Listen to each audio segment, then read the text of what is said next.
ചില പേരുകൾ അങ്ങനെയാണ്. ഒരുപാടിഷ്ടം, ആദരം, അഭിമാനം എല്ലാം ഒരുമിച്ച് മനസ്സിലേക്ക് കൊണ്ടുവരും. മലയാളികളുടെ സ്വന്തം ലാലേട്ടൻ, ഇന്ത്യൻ സിനിമയുടെ നടന വിസ്മയം ശ്രീ മോഹൻലാൽ. അരനൂറ്റാണ്ടിലേറെ നീണ്ട അഭിനയ ജീവിതത്തിൽ എത്രയെത്ര വേഷങ്ങൾ, എത്രയെത്ര ഭാവങ്ങൾ. ഓരോ കഥാപാത്രവും അദ്ദേഹത്തിന്റെ കൈകളിൽ ഭദ്രമായിരുന്നു. ഒരു പുഴ പോലെ ഒഴുകി, ഒരു കാറ്റുപോലെ സഞ്ചരിച്ച്, ഒരു തീയായി ആളിക്കത്തി അദ്ദേഹം നമ്മുടെ മനസ്സുകളിൽ കൂടുകൂട്ടി.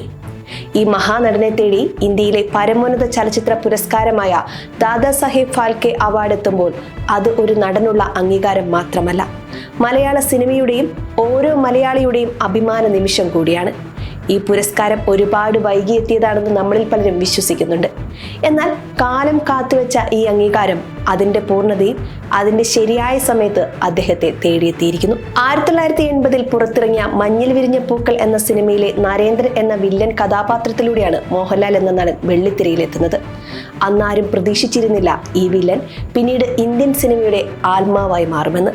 തുടർന്ന് വന്ന സിനിമകളിൽ കോമഡി, ആക്ഷൻ, റൊമാൻസ്, ട്രാജഡി എല്ലാ മേഖലകളിലും അദ്ദേഹം തൻ്റെതായ ഒരിടം കണ്ടെത്തി. ഒരു നടൻ എന്നതിലുപരി മോഹൻലാൽ ഒരു വികാരമാണ്. ഒരു സാധാരണക്കാരനെ പോലെ നമ്മളോടൊപ്പം ചിരിക്കുകയും കരയുകയും ചെയ്യുന്ന ഒരാൾ.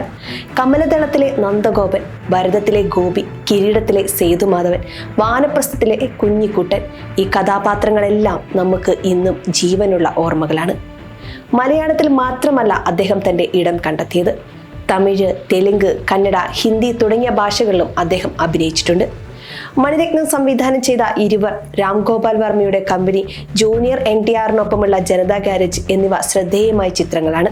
ഭരതം, വാനപ്രസ്ഥം എന്ന സിനിമകളിലെ അഭിനയത്തിന് അദ്ദേഹത്തിന് മികച്ച നടനുള്ള ദേശീയ പുരസ്കാരം ലഭിച്ചു. 1989 പുറത്തിറങ്ങിയ കിരീടത്തിന് പ്രത്യേക ജൂറി പരാമർശം ലഭിച്ചു. 9 തവണ മികച്ച നടനുള്ള പുരസ്കാരം ഉൾപ്പെടെ നിരവധി സംസ്ഥാന പുരസ്കാരങ്ങളും അദ്ദേഹത്തെ തേടിയെത്തിയിട്ടുണ്ട്. 2001 പത്മശ്രീ, 2019 പത്മഭൂഷണും അദ്ദേഹത്തെ തേടിയെത്തി. 2009 ഇന്ത്യൻ ടെറിട്ടോറിയൽ ആർമിയിൽ ഓണററി ലഫ്റ്റനന്റ് കേണൽ പദവിയും അദ്ദേഹത്തിന് ലഭിച്ചു. മോഹൻലാലിന് ലഭിച്ച ഓരോ പുരസ്കാരവും ഓരോ അംഗീകാരവും അദ്ദേഹത്തിന്റെ കഠിനാധ്വാനത്തിന്റെയും പ്രതിബദ്ധതയുടെയും ഫലമാണ്. 4 ദേശീയ പുരസ്കാരങ്ങൾ, 9 കേരള സംസ്ഥാന ചലച്ചിത്ര പുരസ്കാരങ്ങൾ, പത്മശ്രീ, പത്മഭൂഷൺ.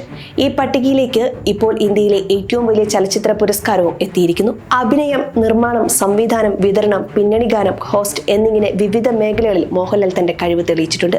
അദ്ദേഹത്തിന്റെ കഥാപാത്രങ്ങൾ എന്നും മലയാള സിനിമയുടെ ചരിത്രത്തിൽ സുവർണ ലിപികളിൽ എഴുതച്ചേർക്കപ്പെട്ടവയാണ്. സിനിമയ്ക്ക് പുറത്തും മോഹൻലാൽ ഒരു വലിയ വ്യക്തിത്വമാണ്. അദ്ദേഹത്തിന്റെ മനുഷ്യസ്നേഹവും സാമൂഹിക പ്രതിബദ്ധതയും നാം പലപ്പോഴും കണ്ടിട്ടുണ്ട്. ഒരു നടനെന്ന നിലയിൽ അദ്ദേഹത്തിന്റെ വളർച്ച എത്രത്തോളം വലുതാണോ അത്രത്തോളം വലുതാണ് ഒരു മനുഷ്യൻ എന്ന നിലയിലുള്ള അദ്ദേഹത്തിന്റെ വളർച്ചയും. ഇന്ത്യൻ സിനിമയുടെ നിറുകിയിൽ മോഹൻലാൽ എന്ന പേര് സ്വർണ്ണ ലിപികളിൽ എഴുതി ചേർക്കുമ്പോൾ അത് ഓരോ മലയാളിക്കും അഭിമാനിക്കാനുള്ള വക നൽകുന്നു. കാലം എത്ര മാറിയാലും പുതിയ തലമുറകൾ വരുമ്പോഴും ഈ നടന വിസ്മയം എന്നും ഒരു പാഠപുസ്തകമായി നമ്മുടെ മനസ്സിൽ നിലനിൽക്കും.